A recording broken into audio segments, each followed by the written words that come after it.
اللہ عز و جل یوں ارشاد فرماتا ہے جو دنیا کا انعام چاہے تو اللہ ہی کے پاس دنیا و آخرت دونوں کا انعام ہے. جو دنیا کا انعام چاہے اور اللہ ہی سنتا دیکھتا ہے. ایک بات یاد رکھیں، اس سے ملتی جلتی آیت 25ویں پارے میں اللہ تعالیٰ یوں فرماتا ہے من کان یرید حرث الآخرۃ نزد لہ فی حرث. جو ہم سے آخرت کی کھیتی مانگتا ہے ہم اس کی کھیتی میں اضافہ کرتے ہیں. ومن کان یرید حرث الدنیا نؤتہ منہا وما لہ فی الآخرۃ من نصیب. اور جو ہم سے دنیا کی کھیتی طلب کرتا ہے ہم اسے بھی دیتے ہیں لیکن آخرت میں اس کا کوئی حصہ نہیں رکھتے. کیا طلب کرنا چاہیے؟ اللہ عز و جل فرماتا ہے جس نے ہم سے آخرت مانگی ہم اس کی دنیا بھی دیں گے اور آخرت بھی دیں گے. اور جو صرف ہم سے دنیا طلب کیا تو اسے دنیا تو دی جائے گی لیکن آخرت میں اس کا کوئی حصہ نہیں ہوگا. ہم عموماً دیکھتے ہیں مانگنے میں ہم سب سے زیادہ کیا چیزیں مانگتے ہیں؟ تقریباً سب دنیا ہی ہم مانگتے ہیں. جو جو چیزیں ہم مانگتے ہیں کبھی حساب کر کے دیکھیں، دنیاوی چیزیں ہم مانگتے ہیں. اور قرآن کی صاف بات ہے جو بھی دنیا مانگ رہا ہے اللہ تعالیٰ فرما رہا ہے میں اسے دوں گا لیکن آخرت میں اس کا حصہ نہیں رکھا جائے گا. صحیح طریقہ مانگنے کا تو اللہ تعالیٰ نے خود سکھایا ہے. ربنا آتنا فی الدنیا حسنہ وفی الآخرۃ حسنہ.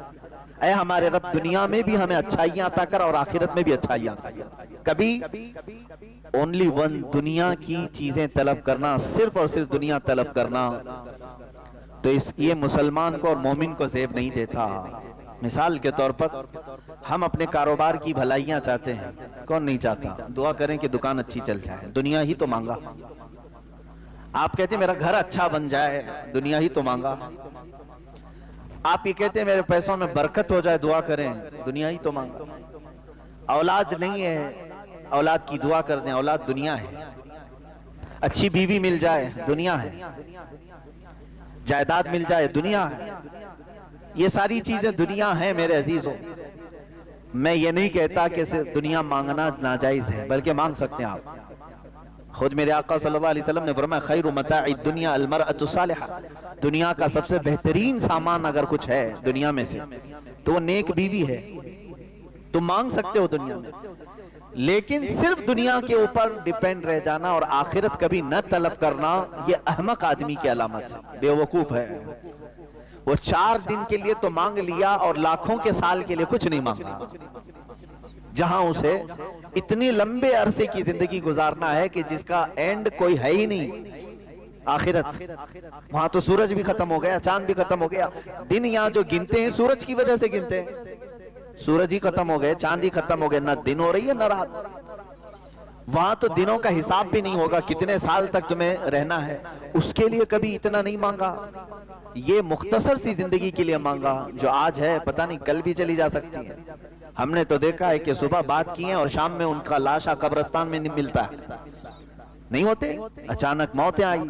صبح ناشتہ کر کے نکلے ہوئے ہیں، شام میں ان کا جنازہ ان کے گھر سے نکلا ہوا ہے. کیا یہ حالات نہیں ہے؟ تو اس مختصر سی زندگی کے لیے ہم بہت مانگتے ہیں، دعا بھی کرتے ہیں.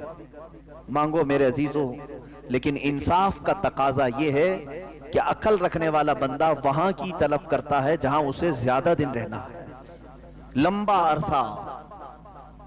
یہاں ایک حدیث میں یہ بھی سنا دوں آپ کو. اللہ کے حبیب صلی اللہ تعالیٰ علیہ وسلم نے فرمایا، اس سے قبل بھی شاید میں نے بتایا ہوگا، 2 راستے ہیں. دوزخ کا راستہ بہت خوبصورت ہے، دوزخ کا راستہ بہت خوبصورت ہے، اور جنت کا راستہ کانٹوں بھرا ہوا ہے، تکلیف دہ ہے. دونوں کی یہ منزل، یعنی راستے میں بتا رہا ہوں. دوزخ اس کا راستہ بہت خوبصورت دکھتا ہے لیکن منزل بہت خراب ہے، اور جنت کا راستہ کانٹوں بھرا ہے لیکن منزل بہت حسین ہے. مرضی تمہاری. صرف اگر تمہیں راستہ ہی چاہیے تو دوزخ کے راستے پر چلتے ہوئے جاؤ گے، آج یا کل کٹ جائے گا راستہ، اور جب منزل پہنچو گے پھر آگ کے شعلے تمہارا استقبال کر رہے ہیں، اور وہ کتنے سال تک وہ بھی نہیں معلوم.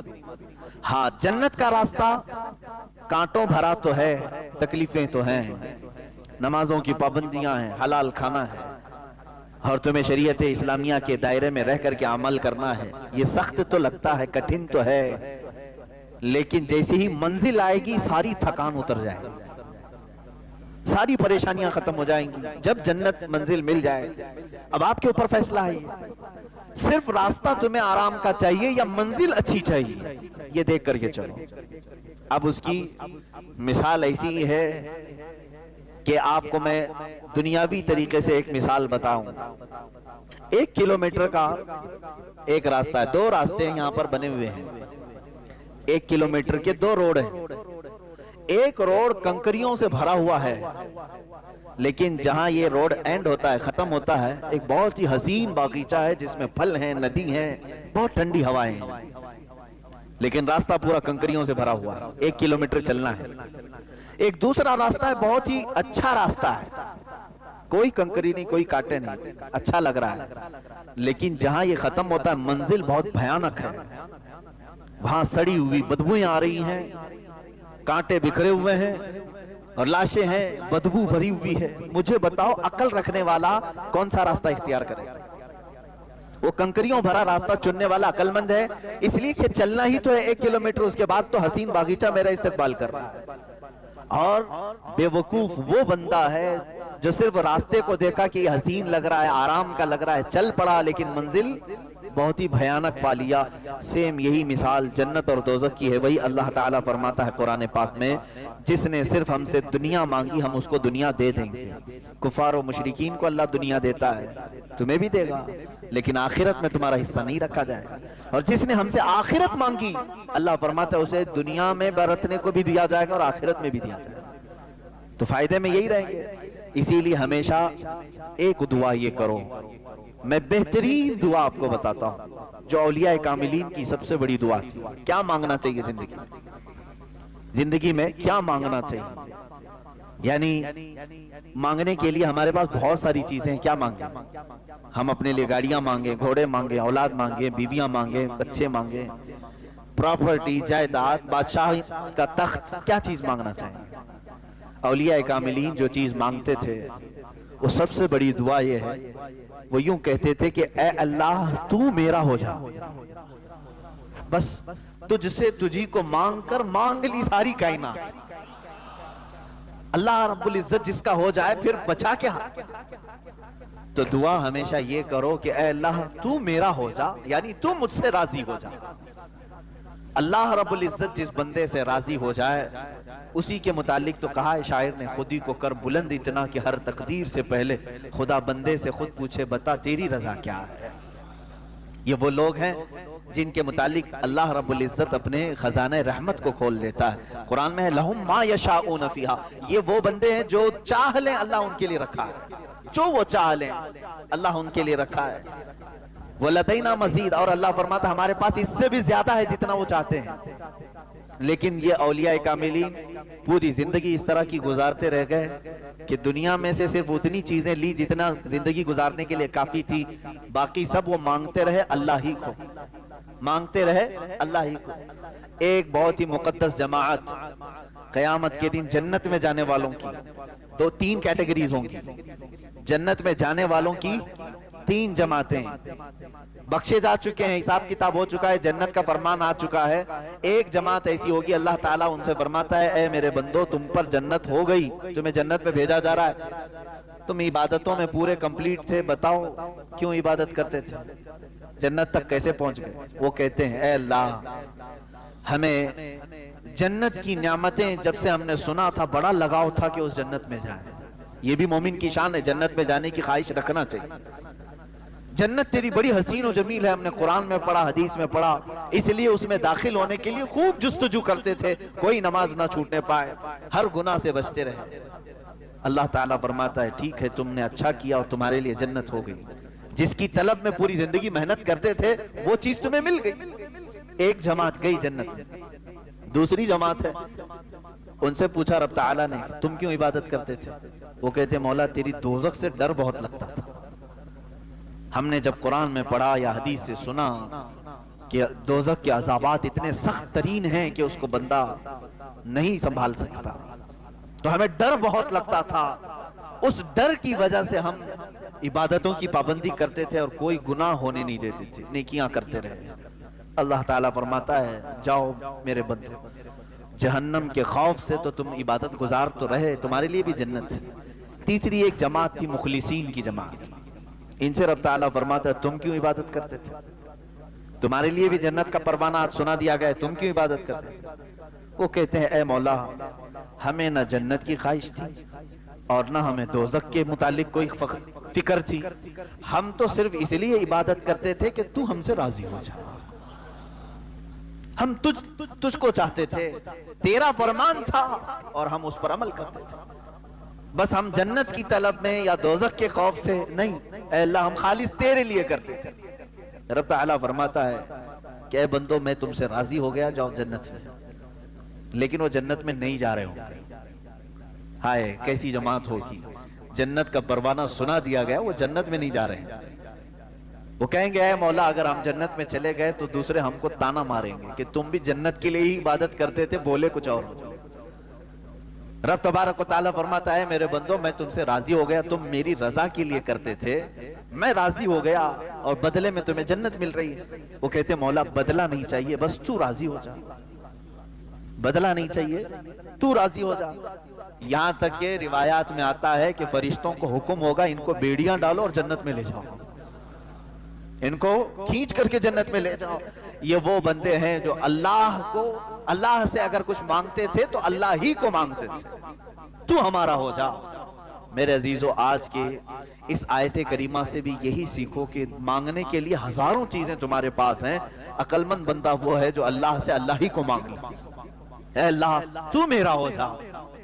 اور ہم نے بزرگان دین کی زندگیوں میں دیکھا ہے، بلکہ حدیث آپ کو میں بتا دوں، اللہ کے حبیب صلی اللہ تعالیٰ علیہ وسلم نے ارشاد فرمایا من کان للہ کان اللہ لہ، جو اللہ کا ہو گیا اللہ اس کا ہو گیا۔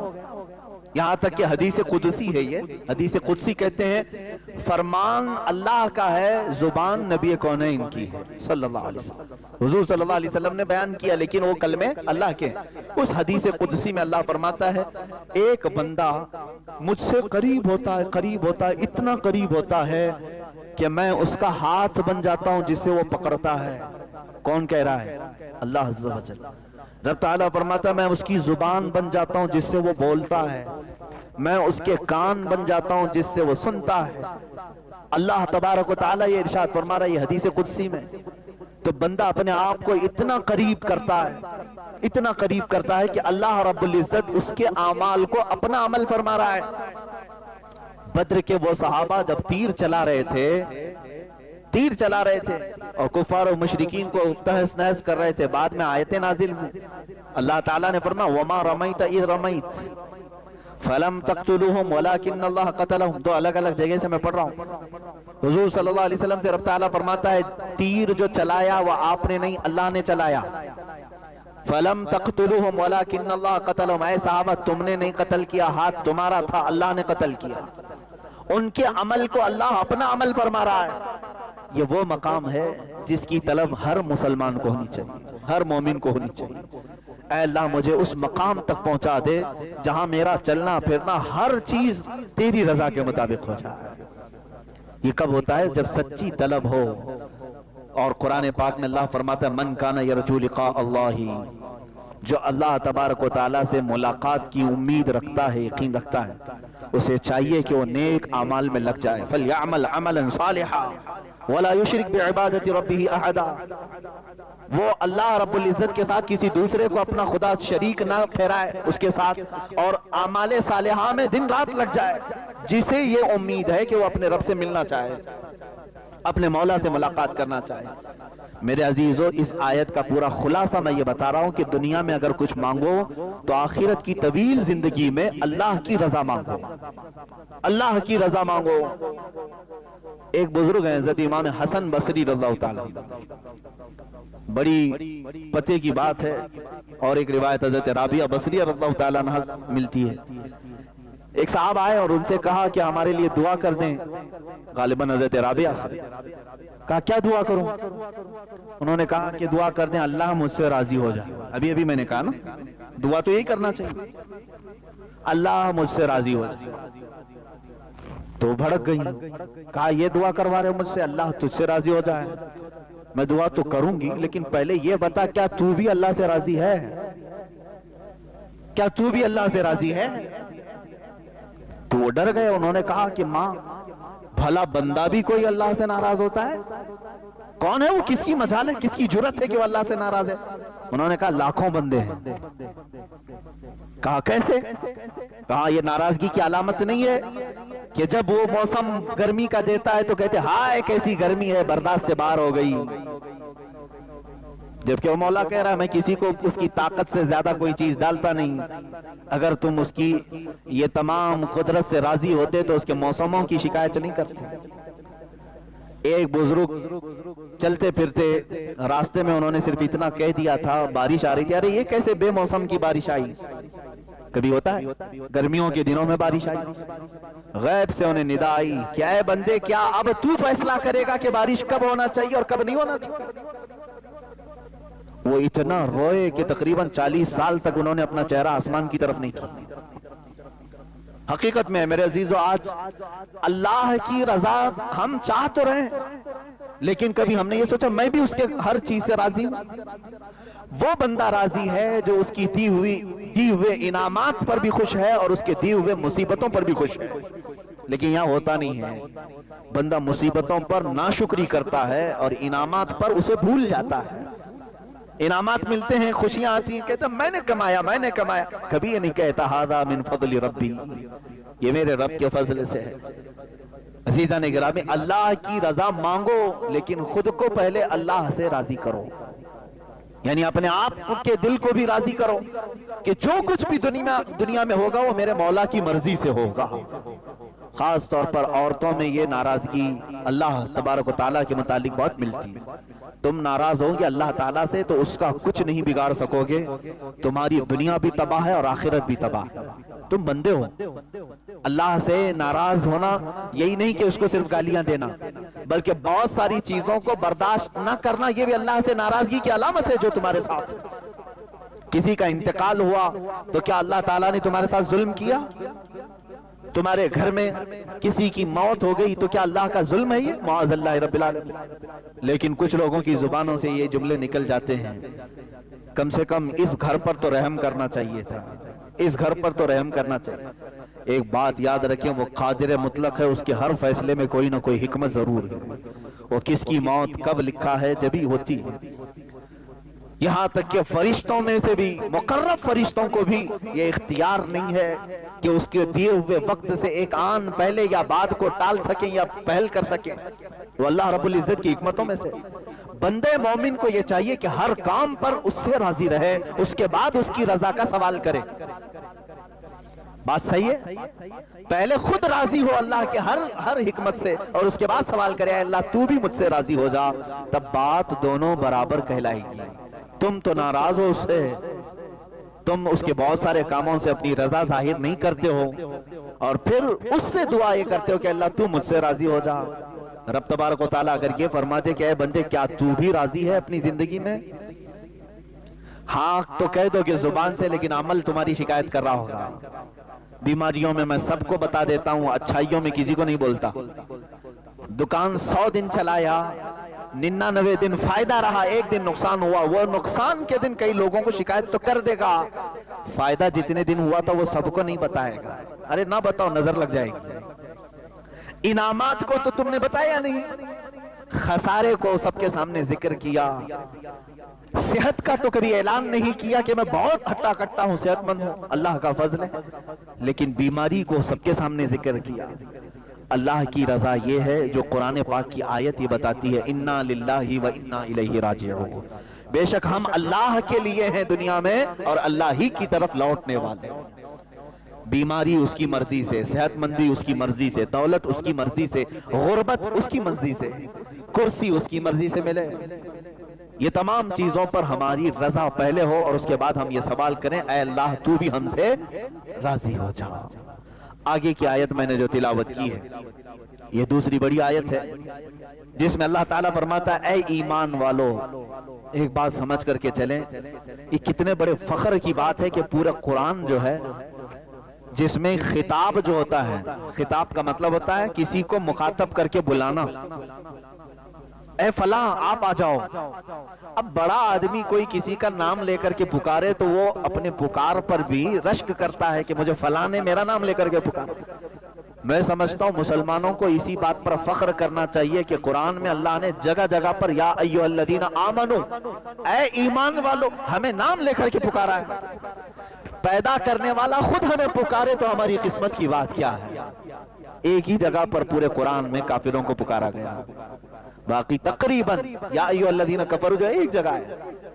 اس کے علاوہ آپ سینکڑوں جگہ دیکھیں گے جہاں پر اللہ تعالیٰ نے ایمان والوں کو خطاب کیا.